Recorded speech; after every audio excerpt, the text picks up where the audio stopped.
Hi guys! Ako lang mag sa dorm ngayon. Ngayon ay September 17, 2025, 12:45 p.m.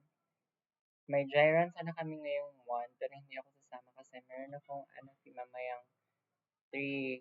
So, meron kaming klase sa 1 kasi na-cancel. And then, grabe. Parang gusto ko na lang maiyak sa pagod. Like, legit. Kaninang umaga na, buti nga nag-online class kami kasi ginawa ko yung outfit ko. And then, kanina lang ako natapos na nga, magti-12 na. Tapos, meron pa kaming activity ngayon. NFE, chapter 5 to 6. Parang, napapasa ko pa lang is 3 pages. Tapos, makapal talaga siya, like as in, hindi ko ma-experience yung ganyan siya kakapal.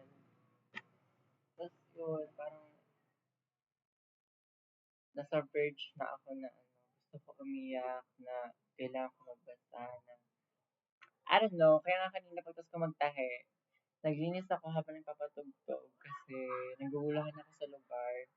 Ayan, tingnan mo yung table ngayon, malinis na. Ito, nilagay dyan kasi may open house kami na ginagawa.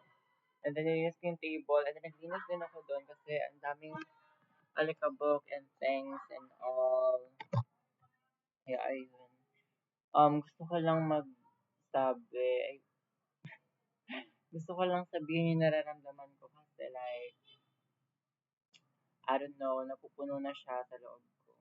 Pero kakayanin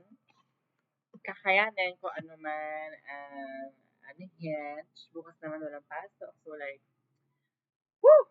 Next week naman is tambak kami sa quiz and activities. So like, kakayanin, I guess.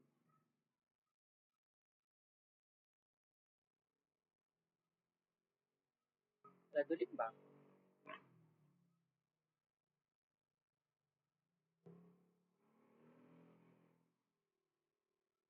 I don't know.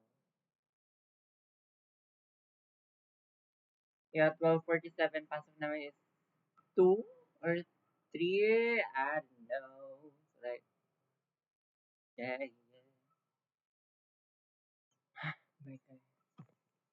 12:48. This is so hard.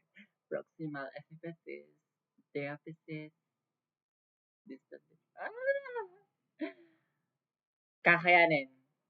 Kayang kaya. Fight, fight, fight. Bye.